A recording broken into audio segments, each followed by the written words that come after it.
am Rachel Humphrey with It's Personal Stories. We are a nonprofit dedicated to empowering personal success in the hospitality industry. And I'm super excited today to be joined on the show by Dina Belon, the president of Staypineapple. Dina, welcome to the program. Thank you so much, Rachel. I'm really excited to be here. I appreciate it. We are going to jump right in and talk about one of my favorite topics, which is your journey to leadership. And I really love the way in the hospitality industry, you can really choose any path you want, very different from anybody else's path, and still find a way to a leadership role. So share with our audience a little bit about you, your background, your path, and if you think there were any pivotal moments in your career that really helped you achieve the level that you have so far. Sure, I appreciate it. I think as a child, I probably had a lot of influence from my dad. He was a retired general from the Army, so leadership was certainly a part of our life growing up. We used to sit at dinner and debate the local topic, whatever was in the newspaper for the day, at elementary school age. So I think I learned a lot growing up. But as I went to college, I was actually a theater major and thought I was going to be an actress. Soon decided I wasn't willing to starve to death. So I went into the kind of architecture and design field, and that's what I graduated with. A degree in interior design. I think I quickly learned that that wasn't probably the path I wanted to take for my career. I worked in it for a few years, but was much more attracted to, oddly, construction. Oh. So distinctly different. And I think it was really the permanence and the black and whiteness of construction that I enjoyed, and project management, and the fact that it was either wrong or right and it wasn't opinion oriented. And I was very lucky at the beginning of my career. I got to work at Marriott and really kind of learn the right way to do things. I tell a lot of young people coming into the hospitality industry, starting in the brands is a great place to start, because there's a manual, there's a way to do it, they've done it a million times, and they know the best way to do it. I always say, learn the rules so you can learn to break the rules. And that's what the brands teach very well. So yeah, I started, my first dozen years in my career were in the brands. I worked for Marriott and Wyndham primarily, and a little bit at Hyatt. And then got really passionate about sustainability. When I remember sitting in a boardroom, this was a very pivotal moment for me, and we were talking about lopping off the top of a mountain in Tennessee, a hill. I shouldn't say a mountain, a hill. And I remember thinking in my mind, this is environmentally a terrible idea, but nobody was bringing it up. And I was just the project manager for the sales center, so I wasn't an important person in the room. But nonetheless, I raised my hand and I said, what about all the residential homes below the resort? What is going to be the impact to those if we follow that path? And all the heads turned and looked at me like I had just said something I shouldn't have. And it was the first moment that I didn't really even exactly know what that meant. I just knew instinctually it didn't seem right. And so I started learning on my own, and I studied and I studied and I studied. And that's probably one of the things that are the recommendations that I give people is read, or take a class, or study, or learn. I'm constantly, I think I drive my team crazy by recommending a book that I've just read. So I diverted from there and went into sustainability. It was a really, really great part of my career. I was a general contractor with a GC firm that specialized in hospitality, and for about 6 years. And we did all of our projects from a sustainability perspective. We had as our tagline, "You get it sustainable whether you like it or not." It was kind of an internal tagline, but you know what I mean. So that was a really, really great learning experience for me, just to stop asking for permission. I had people asking me all the time, well, how do you get an owner to do it? Well, we just do it. It doesn't have to cost more. You just go do it. And so um, that was very impressionable upon me, I think, as I grew in my career later on. So I'll tie that in. And then I went to work for the Peabody for a little while. If you know the brand, it's the one with the ducks. And I was a director for sustainability there. That was really fun. I enjoyed that job. It was probably the funnest job I had ever in my career, because I did a lot of community programming and community effort. I worked with the mayor's office and the tourism board and all kinds of great things, really supporting sustainability for all of Orlando. The Peabody was great about really lending me out a lot. And then that's how I ended up in the Pacific Northwest at a sustainable consulting firm. I realized I didn't like consulting because it was too far away from action. I wrote a lot of reports and I never really knew if the things that we were recommending were getting implemented. So that's how I ended at Staypineapple. That's how I got here. And I started as the director of real estate assets. So essentially, I was the asset manager responsible for Michelle Barnett, who's our owner, all of the real estate that she held, which is hotels as well as commercial office and some other miscellaneous real estate and land. So I bought and sold and did transactions and refinanced and all of that kind of stuff for a few years. And then, like most people that are very into expanding their knowledge and information, I started taking on additional roles and extra stuff. And, I was always that person. Well, Dina will do it. Well, Dina will do it. We've all been there, right? Um, and I think COVID was the impetus that landed me in this leadership role, because we lost our vice president of operations during COVID, and my boss, who was the CEO at the time, he came to me and said, Dina, would you take over operations temporarily? Again, Dina will do it.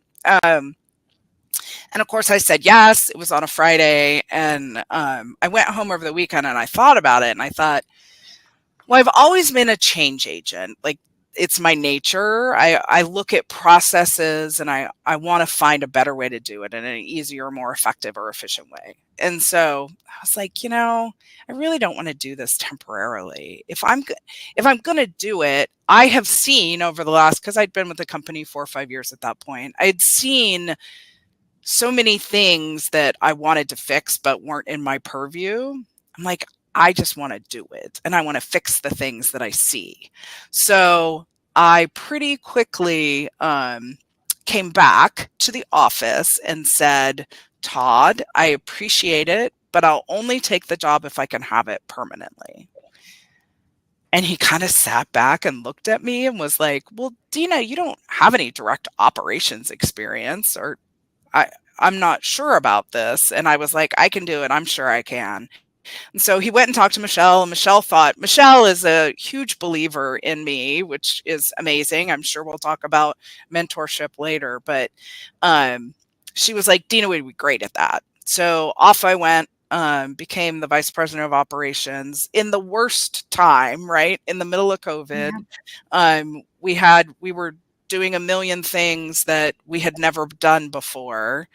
But again, my experience, honestly, in sustainability and the need to think differently and do things that hadn't been done previously was a great base for that. And then eventually, I did such a great job that I was promoted to COO and started down the path of our CEO was planning to retire. So he came to me and said that he would really like me to take over the job. It was supposed to be a 5-year uh, educational period, and I got about 18 months out of him. So it happened quicker than I had anticipated. But it's been amazing. I have a incredible team here at Staypineapple. We have an incredible leadership team and a really amazing owner that trusts us and gives us a ton of latitude, which has really given us the ability to innovate like we have, and kind of made us the belle of the ball as of late. Well, that is, I mean, you have just touched on so many really important leadership lessons, whether it be from having a support system and champions in your corner, like your boss and the people that you were reporting to, advocating for yourself to go in and say, I only want it if, speaking up in public in that one boardroom where everyone looked at you like you're crazy. And I definitely want to touch on all of those things because I think that is not only important in your journey, but serves a lot of lessons for a lot of others. And so I want to actually start with the advocating for yourself. The fact that I think you're right. A lot of us are like, oh, Dina will do it, Rachel will do it, Dina will do it. And we tend to receive opportunities because we're raising our hands, but also because we get known for that. In that particular example you gave, and I'm sure there are lots of others, you knew that your value and your worth was greater than what was being offered to you in that moment. And the confidence in yourself to say, yes, I know that I can do this. We hear all the time a generalization, especially for women, that we are not good at advocating for ourselves, whether it be for promotions, for salaries, for new roles. Talk a little bit about what advice you share with rising leaders, men and women, if they really feel like they're struggling to advocate for themselves. Yeah, ultimately it comes down to confidence and truly believing that you can do something. I mean, again, I was a theater major, so there is a level of fake it till you make it. And don't underestimate that. Don't underestimate your ability to just believe you can do it and go do it, even if you haven't done it before, particularly if you haven't done it before.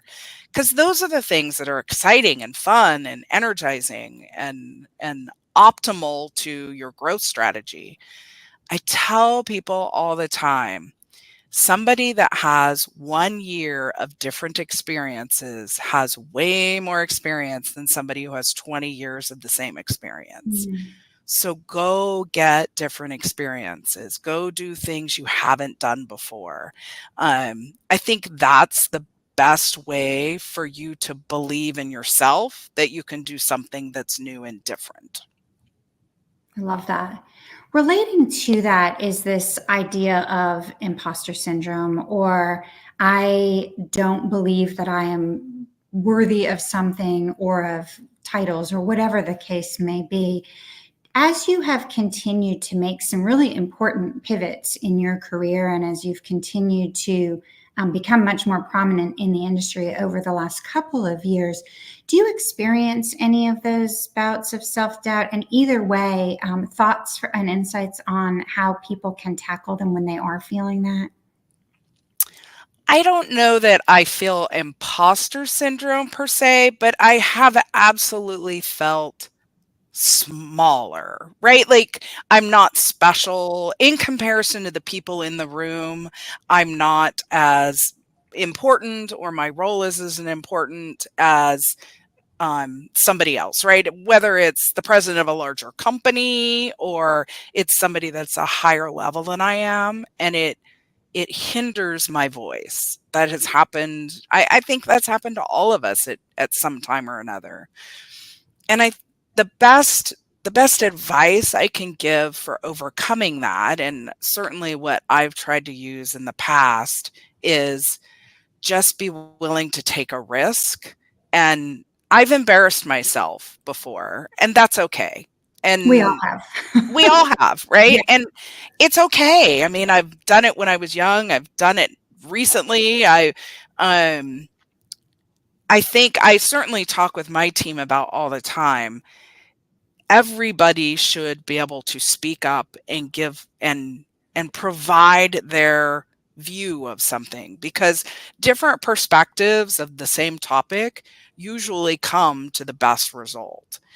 Now, that doesn't mean that consensus is a thing. I personally do not believe in consensus management. I think having a basis of trust in a group trying to make a decision, and then everybody having a voice gives you the opportunity for everybody to buy in. But ultimately, at the end of the day, the leader needs to make the decision. And and live with it, right or wrong, and take responsibility for it. I just had that conversation with somebody Yeah. this morning, and I don't know if that's the COO in both of us, but at some point you want to hear everything, but at some point you have to make a decision and implement and effectuate whatever it is that you're aiming for. When you were talking about your path, you mentioned the owner of your company being a huge advocate for you. You mentioned others not giving, inviting you for opportunities as they were coming up, making important changes. And it is critically important for all of us to have mentors, allies, champions in whatever form they come, whether we even know they're there advocating for us or not. You touched on that, the way it's impacted your path. As you're talking to others, and I know you spend a lot of time now in trying to elevate others within the industry, how do you recommend finding the right mentors, allies, champions in a formal or informal setting? Yeah, I would start with a formal setting. Like AHLA's mentorship program is a great way to go. A lot of businesses have formal programs. I certainly did that when I was coming up in with Marriott early in my career. I had a mentor there, a formal mentor. And then beyond that, I think finding people that just care about you and care about your growth and where you're going. I'll give you an example. When I was at Wyndham, we acquired another company that was based actually here in Seattle in the Pacific Northwest. I was living in Orlando at the time. No idea I would ever end up living in Seattle.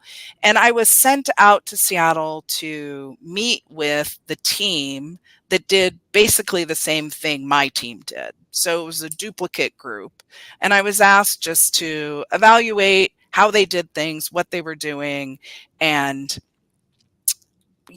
what I thought about how we would merge the two. And it was Mary Mahoney, who was an executive vice president at the time. I did not report directly to her, but I looked up to her a ton. She was just a powerhouse within the organization and had been for a long time. And so I came back and I felt so empowered that I was the one that was sent out to do the assignment, that of course I went 7 levels above what I was asked to do. And I wrote a full business plan for how to integrate the two teams back together or together, and created a new role called the Vice President of Product Enhancement, which I proposed that I would do. So I, Of and course you did. of course I did, right? I was like, this is a great opportunity. And Mary Mahoney was so amazing. I remember sitting down and going through the business plan with her and talking with her about what I thought the structure would look like, and how I would manage it, and how we would merge the two teams that were working in opposite coasts. And I remember her saying to me, it's clear as a bell, well, Dina, I have a lot of people that report to me, and I don't know if I can get another vice president role, but I'll try. And I was like, what else can I ask for? I mean, somebody to say, because I was reporting somewhere else at the time and I wanted to report to her. And she did it. She went up the chain and advocated for me and advocated for this idea. Now, mind you, I had put a ton of work into developing what this idea would look like. It wasn't a pie in the sky, right? And she got it put in place, and it was the first vice president position that I had. I was one of, probably 10% of women as vice presidents at the time. I remember going to the first all VP meeting, vice presidents and above, and sitting there. That was the first time I actually had imposter syndrome feeling. I sat there like literally thinking somebody's going to tap me on the shoulder. I'm not supposed to be in this room. Yes. What am I doing here? There wasn't very many times in my career I felt that way, but that was one of them. I was one of the youngest people, and I was one of a few women. So it really is, and I think that's a cool story because it's a combination of having somebody that was an ally that believed in me, and also believing in myself at the same Yeah. time. No, and that's a great lesson too about doing the work and not making it easy for her to sell, but really giving her the tools she needed to champion on your behalf. I would like to talk about public speaking for a couple minutes, but I have a couple of different angles I want to talk with you about it. We mentioned raising your hand in a room of people early on in your career where you weren't entirely sure your voice was welcome, to now today, of course, being on the main stage at all of the major investment conferences. All of those things are public speaking, talking to your team, your board, your owners, whoever it may be. I'm wondering, number one, if the theater training has any role you think in your success as a public speaker, but how you get ready. Are you nervous? Do you have patterns that you use? How do you select where you're going to speak? And then I'm going to ask them both at the same time because I know we're going to run short on time. Being one of the only female presidents, CEOs of a brand is also going to give you added exposure, and whether you feel any pressure or responsibility from that in how and when you choose your public speaking opportunities. So your first question, yes, 100%. My theater background is useful all the time. I think it gave me the confidence to stand on a stage and speak in front of people in general. And I've also embarrassed myself horrifically standing on a stage acting. So I did the cardinal sin. I looked out at the audience and saw my mom's face in the crowd one time and completely blanked on my line and just stood there dumbfounded on the main stage. So once you've done that, you feel like, well, there can't be anything much worse. So I think it gave me the ability to chat openly. And I use the word chat purposefully because I think too often when we get on stage, we use a formality, a person that isn't us.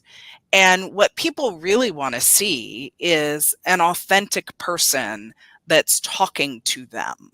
That's what so often we forget that the purpose of talking on a stage is not talking to an audience. It's talking to an individual in the room.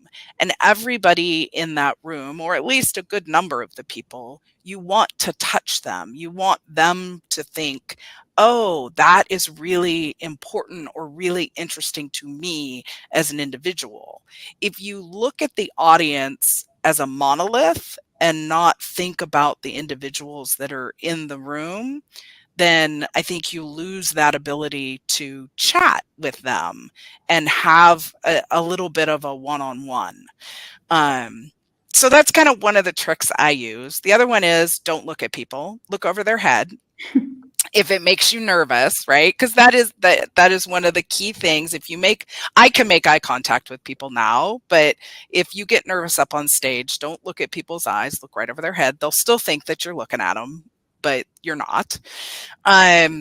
Go through a sequence of events just before you get on stage. Pick whatever yours wants to be. I had a really good friend of mine tell me one time to put my hands on my hips and think I am Superwoman right before I walk out on stage.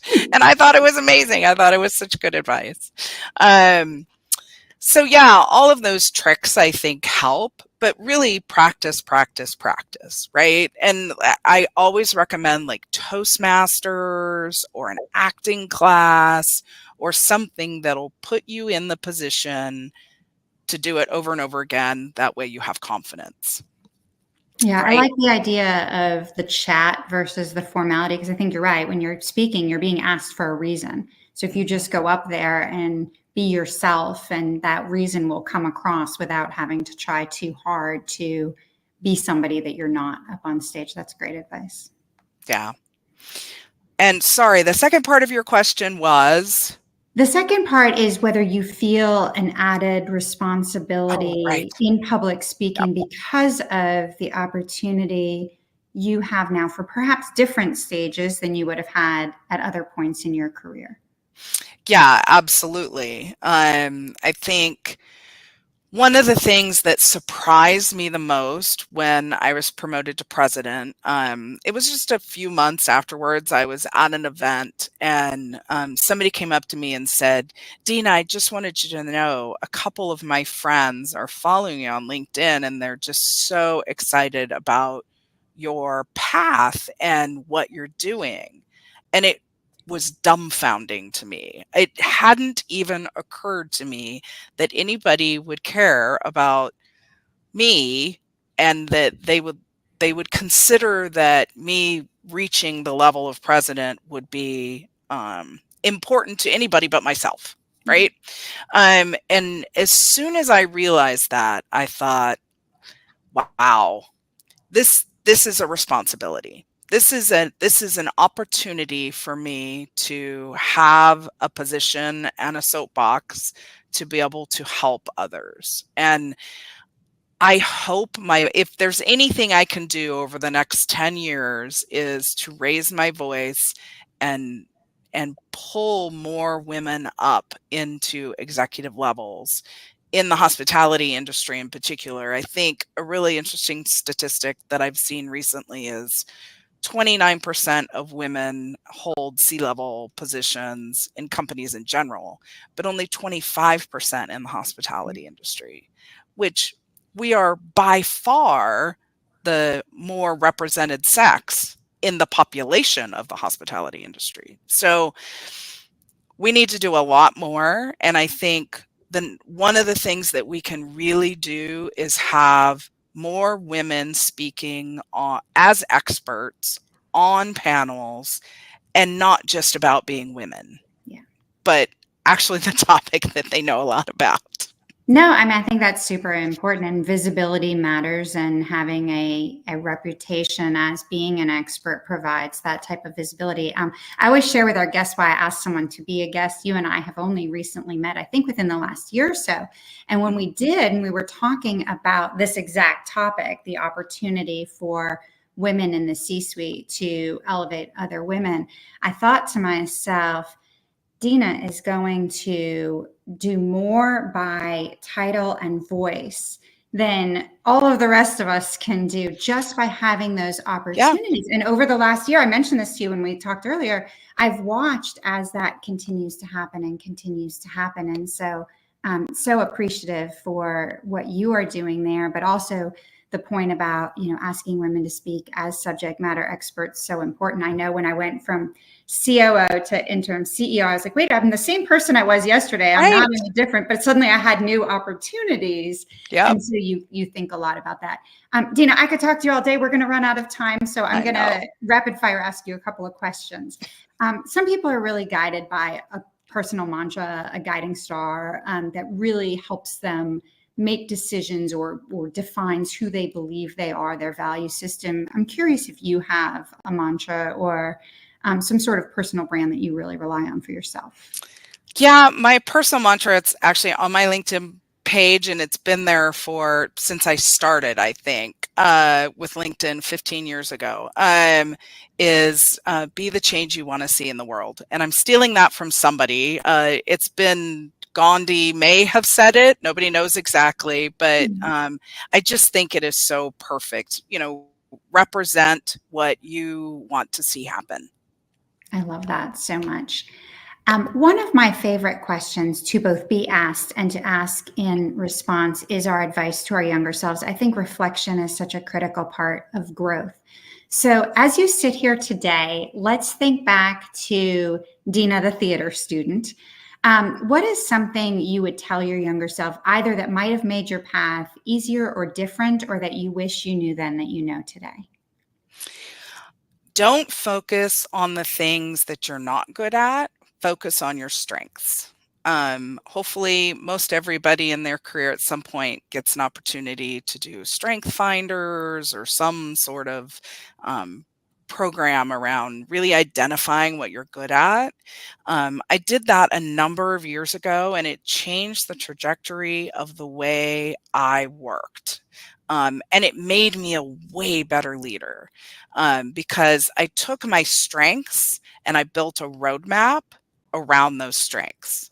And it doesn't mean that you don't continue to work on the things that aren't your strengths, but don't focus on them. Too often, I hear young people saying, I want to be X, but I'm not good at Y.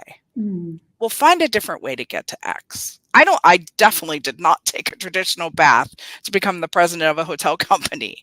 So find your path and use your strengths to do it.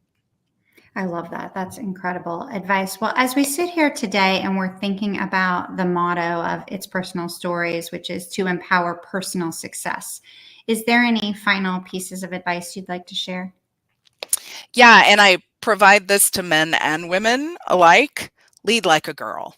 And what I mean by that is use empathy, use understanding, use the tools that are traditional female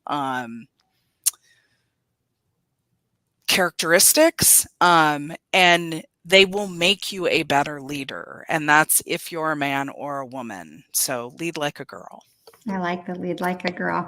Well, Dina, on behalf of the hospitality industry, on behalf of my own personal journey, I'm incredibly grateful for all the work that you are doing in the industry, for your leadership, and most importantly, for sharing your story here with us today. Oh, thank you so much. I really appreciate it. And I hope I was able to inspire somebody. Well, and for those listening at home, we know you have a lot of ways to choose to spend your time. So we're grateful for spending a little bit of time with Dina today. And if you like what you heard, we hope you'll head on over to our website and listen to the other industry leaders who've shared their inspiring journeys and insights as well. But thank you for joining us. And Dina, thank you. Thank you.